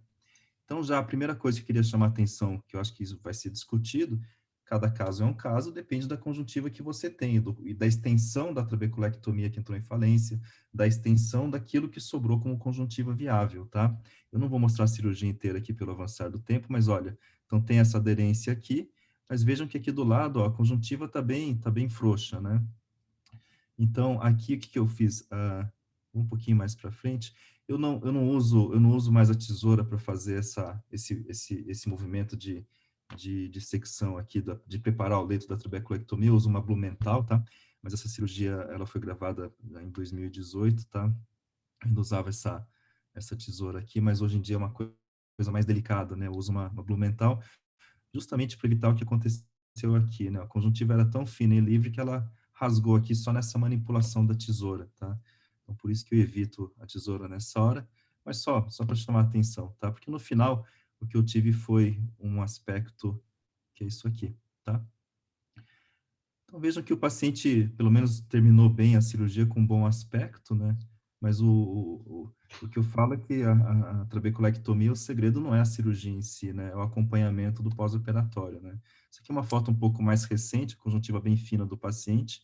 vê que a bolha dele não é aquela bolha isquêmica, aquela coisa tão elevada, é uma bolha mais difusa, parece mais uma quimose que vai mais posterior, que é o que a gente gosta. Ele não ficou controlado totalmente sem medicação, ele está com uma dorzolamida aqui, mas a pressão chegou no nível que eu considerei adequado. Por que eu não pensei em tubo para ele, né? Porque a gente sabe que na maioria dos casos, ou em grande parte dos casos, não é fácil chegar numa pressão abaixo de 12 ou próximo de 12 com um implante, né? A gente sabe que o implante ele tem lá uma redução de pressão, mas às vezes ele deixa a pressão um pouquinho mais alta. E esse paciente, na extensão da lesão que ele tinha, eu achei que valia a pena a gente tentar ainda uma trabeculectomia, tá? Coincidentemente, hoje, veio esse paciente aqui, esse retorno, é um paciente olho único, se eu não me engano, ele tem 50 e poucos anos, ele já tem essa sequência de campos 10-2 aqui, tá? Mas esse paciente eu operei também próximo de 2017, ele já tinha 2 trabeculectomias, tá? De novo, pensando na pressão-alvo que eu queria jogar ela lá para baixo, eu ainda quis insistir em tentar mais uma trabeculectomia. Esse olho respondeu muito bem, não acho que é o cirurgião, eu acho que é o olho, a forma como ele responde, mas o fato é que a bolha ficou difusa, a pressão está lá próximo de 10, para esse caso bem avançado, que é o adequado, e daqui a sequência de campos visuais desse paciente, mostrando que eu atingi uma pressão que aparentemente, até o momento, está segurando esse restinho de visão do olho único dele. Então, só contrariando um pouquinho o tema da minha apresentação, se é tubo ou se é laser, eu quis só jogar mais uma coisa aqui que talvez seja uma retract sim, a depender do que você tem de leito cirúrgico, tá? Eu achei excelente, Marcelo, você trazer que você fez track nesse caso, porque quando a gente vai só ver trabalho científico, a gente já fica com uma mentalidade muito fechada, né? O track faliu, vão para o tubo. O track faliu, vão para o laser. E aqui você está mostrando que realmente a medicina é essa arte, né? Você tem que olhar o olho e não existe um limite de tracks, existe um limite de conjuntiva viável em cima, né? Se a conjuntiva está viável ainda, você tem uma track falida ou até 2 tracks falidas, se você tem um espaço bom, dá para você fazer uma track. Só uma coisa rapidinho que eu esqueci de comentar, que também tem que tomar o cuidado, que é a contrapartida, que às vezes a gente fica tentando track, aí a gente termina de estragar uma conjuntiva, que seria aquela conjuntiva ótima para não retrair em cima de um tubo, né? Então, essa é a contrapartida dessa minha apresentação aqui, que a gente tem que levar muito em consideração também, né? Que às vezes a Mas gente um acha ponto que você trouxe também é porque as pessoas às vezes imaginam que com um tubo vai conseguir de pressão de 8, 10, né? O cara que não é especialista, ele vem com essa ideia às vezes, olha, vou colocar um tubo, que o tubo vai funcionar maravilhosamente bem, não vai fechar, não vai precisar de colírio, não vai precisar nada. E a gente tem que passar que às vezes o tubo, a pressão não fica tão baixa às vezes quanto a track e muitas vezes com medicação, né? Isso aí. Alguém, nesse caso dos discutidores, partiria para uma ciclofoto, por exemplo?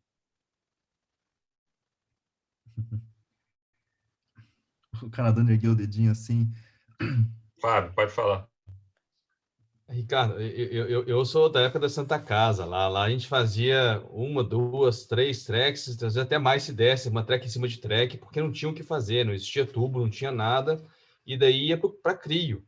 Tá? Então, assim, eu sou dessa geração. A partir do momento que a gente teve contato com o laser micropulsado, assim, a gente foi ganhando confiança. Então, hoje, a minha segunda cirurgia é, sem dúvida nenhuma, o laser. Tá? Antes do tubo e talvez antes de uma segunda track, tá, Rata? Eu vejo que não é a track em si, é o mecanismo de fístula. Então, são pacientes que, se eles falharam a uma track, que é o caso, e falharam a um agulhamento, e eu não acredito que uma terceira fístula ela seria factível, tá? Eu não vejo não seria o meu caminho, seria uma última opção. Então, o paciente não tem condição de fazer um tubo, não tem condição de fazer um laser, com certeza, Rata, eu iria para uma segunda track, tá? Mas hoje eu ponho o laser nesse paciente exatamente, e talvez até um pouquinho antes, dependendo dos resultados aí, né, Magashi?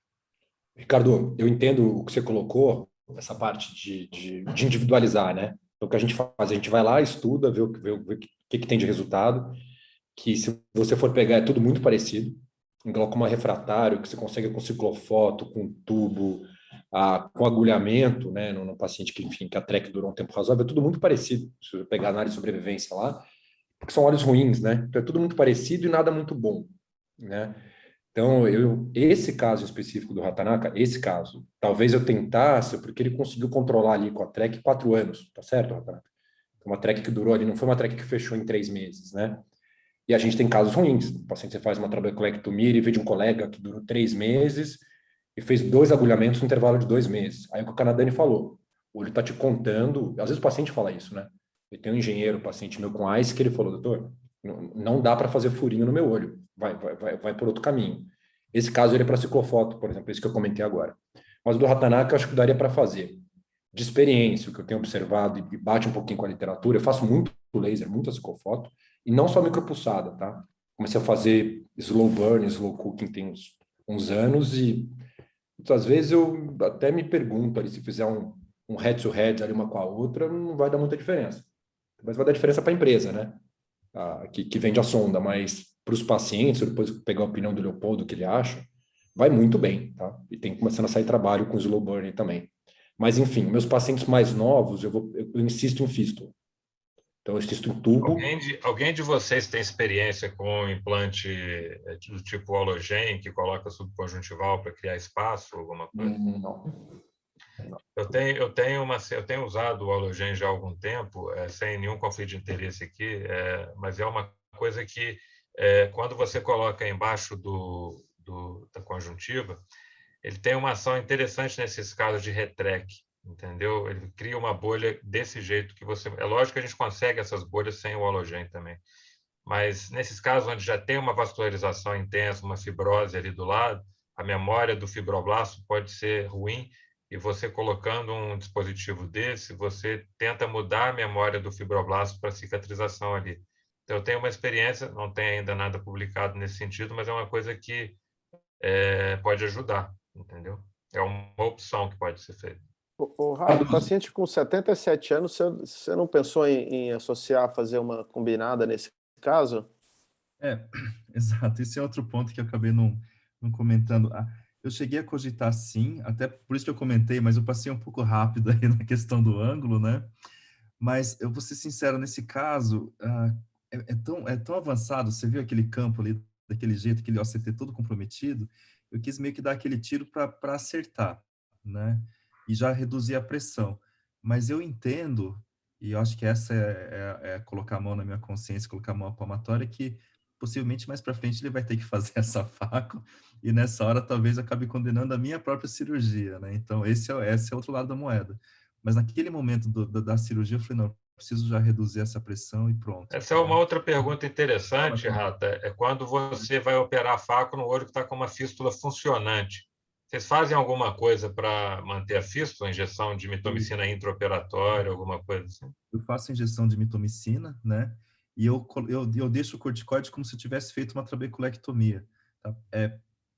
Não me peça referência para isso, tá? Isso é muito perigoso, essa história na minha mão, nunca gostei disso, mas é como eu conduzo, tá? Eu faço a mitomicina, a injeção, aí eu faço a cirurgia e depois eu deixo o corticoide por um bom tempo, lá como se tivesse feito uma... E qual a dose de mitomicina que você usa? É a que você usaria na TREC normalmente ou menor? Eu uso a mesma dose, né? Só que eu não faço a mesma concentração, mas que é o 0,2 por ml, mas eu faço subconjuntival, né? Eu só não injeto tanto quanto injetaria para fazer a trabeculectomia. Então, em geral... Independente da pressão e do aspecto da bolha, toda faco em TREC prévia você faz? Eu deixo feito. Eu já deixo feito, sim, tá? Mas, de novo, eu tenho um pouco de receio de falar isso num webinar assim, porque não é o que eu gostaria que todo mundo saísse fazendo, entendeu? Porque é uma coisa que, de fato, não tem literatura, não vai ter dados, e é aquela coisa bem de como cada um faz. Isso é um pouco arriscado aí, tá? Em você do Ratanaka, sabe, eu acho que é importante ressaltar que toda faco no paciente com bolha prévia, por mais boa ou média ou ruim que ela esteja, a chance de encrenca é grande. Fazer ou não fazer mitomicina, Rata, né, conduta pessoal, se tem um aspecto, acho que na linha do Thiago, uma bolha que já está merecendo um agulhamento, aproveita, né, o momento que está no centro cirúrgico, já faz o agulhamento, faz a mitomicina. Mas 100% das vezes, Ratanaka, eu concordo com você, usa corticoide pesado, como se fosse uma facotrec mesmo, como se a trek estivesse sendo feita na hora, e usa por um tempo até prolongado. E é interessante ver como a trek vem falindo após uma faco. Ela fale não do jeito agressivo, como a gente faz a trek, mas ela vai meio sorrateira, meio que fechando, sabe? Por isso é que eu tendo a deixar o corticoide muito tempo. Eu lembro a Kira, né, me contando que ele deixa também por bastante tempo. Alguns conceitos para todo mundo, diversidade de opiniões. O caso seu, Rata, também faria uma trabeculectomia, tem espaço, faz trabeculectomia, com o contraponto, né, de não ficar torturando o paciente fazendo uma trabeculectomia que funciona por muito pouco tempo, mas o conceito de ganhar tempo na vida inteira do paciente, que a trabeculectomia dure 3, 5, 8 anos, cada trabeculectomia que você consiga fazer, você não condenar aquele espaço após uma primeira trabeculectomia, colocar um tubo e você perde a oportunidade de ter feito uma trabeculectomia naquele local, que uma trabeculectomia que pelo menos, né, dure uns 3, 5, 8 anos.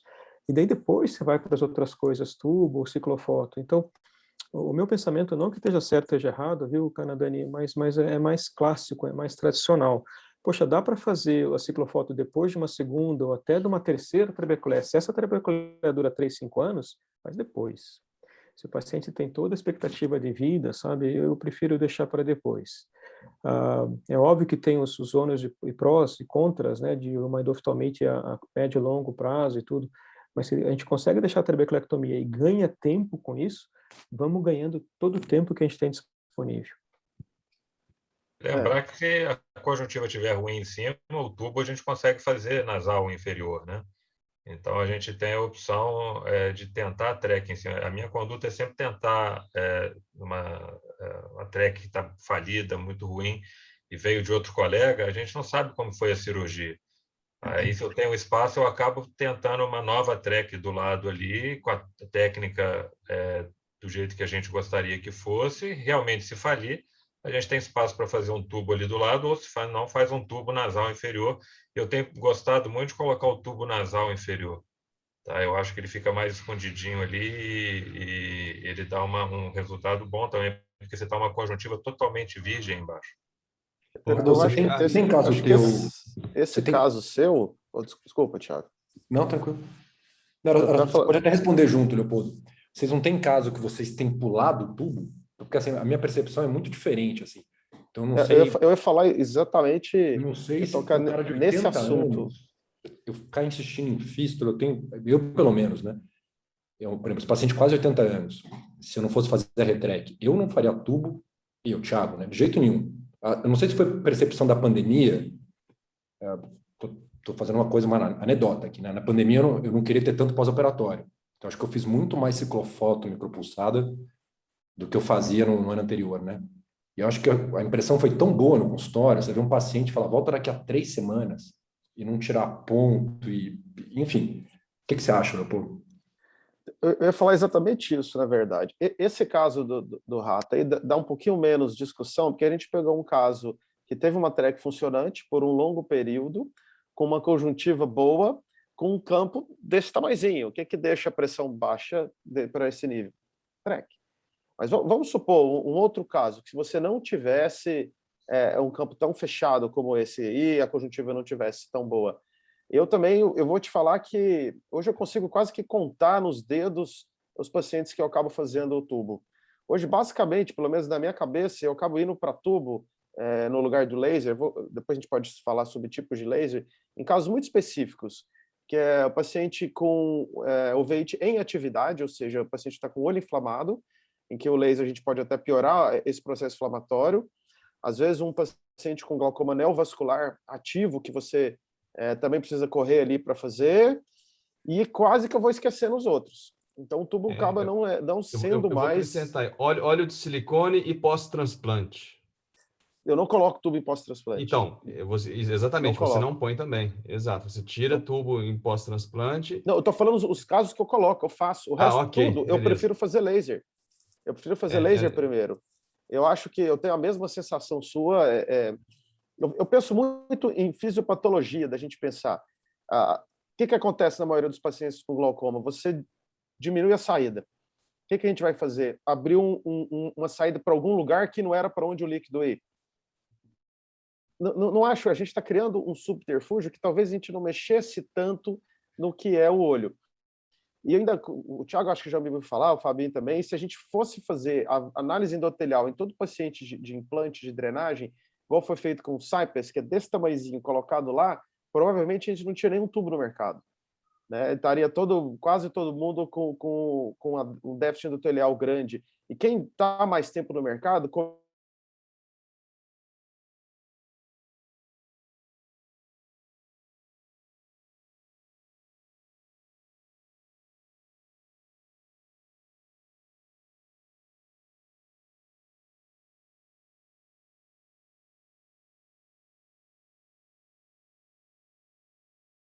não mexe com nada fácil. Mas, assim, uma dúvida que eu sempre falei muito, que, no meu ponto de vista, aquelas partes desastrosas que a gente estava acostumado a ouvir falar com laser lá atrás, são por dois motivos. Primeiro, era muito agressiva a maneira que você fazia laser, estou falando de destrutivo pelo tempo, e segundo, ele era reservado para olhos que já tinham um prognóstico muito ruim. Ou seja, era um olho que provavelmente iria evoluir mal com o que você fizesse. A pergunta que a gente tem que fazer, um olho bom. Vamos lá, a gente tem que acertar a quantidade de redução de produção de humor aquoso. Acho que nós estamos próximos a isso. Eu também faço muito slow burn. E é impressionante o resultado. A gente começa a animar. E hoje eu faço muito mais micropulsado, inclusive, porque a gente já tem follow-up de 4 anos e pouco, e com os pacientes a evolução é muito mais favorável. O paciente incomoda mais, ele reclama mais. Então, eu tenho na minha prática mais ou menos como o Thiago. Eu pulo muito o tubo e eu falo que muitas vezes eu pulo também a track. Então, eu faço micropulsado, em muitos casos, como procedimento primário. Uma coisa também que é importante, porque como o pós-operatório é mais tranquilo, como o Thiago falou, o paciente pode ter uma ideia de que está ficando curado do glaucoma e que está tranquilo. E o laser ele pode ter uma subida de pressão mais precoce, né? Então, o laser funciona dependendo da assim, cara. Pelo técnica que é menos usada. a minha impressão de 4 anos, eu follow-up é baixo. Passou 6 meses, ele vai embora. Então, assim, a gente tem que ter um cuidado muito grande com 6 meses. Passou 6 meses, ele vai embora. Uma outra dica que eu posso sugerir, que a gente tem compilado mais de 300 olhos, com mais de 6 meses de segmento, você tem que tomar muito cuidado com reação inflamatória. É uma coisa que, às vezes, um pequeno flare, o paciente está lá, 14, 25, você fala, faliu. Não faliu. Um flare mínimo, a pressão sobe. Você entra com um corticoide milesimal, a pressão cai. Então, você tem que tomar muito cuidado nesse balanço de inflamação e tratamento. E uma outra coisa também, por algum motivo que eu ainda não consegui, exceto hipóteses, os inibidores da anidrase carbônica vão muito bem nesses pacientes. A redução é totalmente diferente de outros casos. Então, o laser, a gente nunca pode falar com o paciente. Eu acho que o que você falou é importante. O share time, a cadeira que eu acho que o Fabi que mostrou, você tem que sentar. Peraí, meu amigo, senta aqui um pouquinho. Você está sozinho? Então vai embora e volta com alguém na próxima consulta. Eu não converso com uma pessoa só para cirurgia, sempre com acompanhante. Agora, Deixa eu te explicar o que você tem. Para a gente caminhar para o final, Leopoldo, só trazer uma pergunta aqui para todo mundo, porque eu não sei qual a experiência de vocês, mas eu tenho pego assim, pacientes que fizeram a TREC e que já está no 15º agulhamento de outro colega e o negócio não funciona, e o cara fica insistindo no agulhamento. Quando parar de fazer agulhamento? 1, 2, 3, 4, ou aparência? Qual a dica que vocês dão? Eu raramente faço o segundo. Raramente. Terceiro, eu conto nos dedos as vezes que eu fiz. Pronto. Ricardo, eu vou na do Fábio e eu acho que o tempo de duração da trabeculectomia, principalmente se foi sua, determina muito quanto você vai insistir com fístula nesse paciente, seja agulhamento, retreque, o que for. Eu acho que a gente está avaliando isso, não sei se a Elô está assistindo aí, mas eu acho que isso é determinante. Clinicamente eu percebo isso. Se vai dar certo no trabalho, eu não sei. Mas o cara que a TREC não durou nada, na tua mão, fazer 10 agulhamentos depois não faz sentido nenhum. Eu faço a TREC. Tecnicamente está bem. Falhou rápido. Você agulhou uma vez, falhou rápido, não agulha a segunda vez. Agora é diferente de você fez uma TREC, ela durou 5 anos. Você agulhou, durou mais 5 anos, tem espaço, eu agulho de novo. Entendeu? Aí é uma outra história. Então depende daquela história do paciente. Agora eu não fico dando murro em ponta de faca. Eu acertei, machucou, Eu sei que se eu voltar lá, vai machucar de novo. Vamos passar para a próxima? Às vezes a gente está perdendo esse tempo, esse paciente está evoluindo, ele está piorando também. Isso é importante a gente ter esse conhecimento, né, para a gente poder orientar, principalmente quem está acompanhando esse paciente de fora, né? Às vezes o paciente está lá com um colega que é glaucomatólogo clínico e às vezes tem alguém que faz o agulhamento para ele, ele vai mandar fazer agulhamento e vai insistindo, e porque ouve essas aulas de agulhamento, de coisa, e acaba insistindo demais numa mesma coisa. A gente tem a possibilidade de fazer a retrec, tem a possibilidade de fazer o tubo laser, hoje é uma opção viável. A TREC, ela tem que ficar de olho nela, a gente tem que manter uma vigilância constante, não adianta a gente falar, olha, se funcionou em 3, 4 meses vai ficar estável. Não, a chance de falência da TREC é para o resto da vida, então a gente tem que acompanhar o paciente de perto. Uma noção importante que alguns pacientes pseudofásicos que já fizeram TREC, às vezes eu mantenho corticoide durante muito tempo, a longo prazo, um corticoide uma vez ao dia, ou um corticoide baixo, e se ele cai em outro médico, a primeira coisa que o outro médico fala, não, você tem glaucoma, tem que parar o corticoide. Então, essa é uma mensagem importante. Às vezes o paciente já é pseudofásico, ele está com uma bolha funcionante, às vezes ele tem que manter um corticoide a longo prazo, porque se tem um motivo que a TREC fale, é porque o processo cicatricial vem. E, às vezes, o que não deixa esse processo cicatricial chegar é o corticoide milesimal que você está usando ali, um floratezinho, um flutinolzinho, que vai mantendo aquela bolha funcionante. Então, quem não é especialista em glaucoma, viu um paciente pseudofásico usando corticoide há 5, 6 anos, por favor, não mexa antes de conversar com o glaucomatólogo, porque, às vezes, isso tem uma função no olho daquele paciente. Tá? Eu acho que a gente finalizou bem aqui, Tiago. Eu vou passar a bola para você dar uma resumida de tudo que a gente discutiu, de todas as apresentações. Obrigado, Rata, obrigado a todo mundo. Ricardo, ficou ótima a discussão do último bloco aí, dá vontade de falar mais, né? Mas você vê, a gente está falando há exatamente 1h33, então acho que a gente conseguiu manter no tempo. Eu acho que esse é um formato bacana, viu? Sakata, no final deu certo, né? Você viu que a gente consegue se interromper com elegância, né? Mas se é uma aula, você não consegue, o cara está no meio da aula, você fala, corta a internet dele. Mas acho que a gente ficou num tempo bom. A ideia aqui, claro, a gente acaba reverberando um pouco, saindo da caixinha, mas acho que as principais mensagens a gente passou, né? Então, tanto dessas opções aqui, quando falha a TREC, do glaucoma primário de ângulo fechado, e talvez acho que a principal lição era do primeiro bloco, né? Pelo menos no dia a dia, o que eu mais sinto é aquilo. É a FACO sendo utilizada como mecanismo de redução, de controle de pressão intraocular no glaucoma primário de ângulo aberto, de uma maneira equivocada. Aí.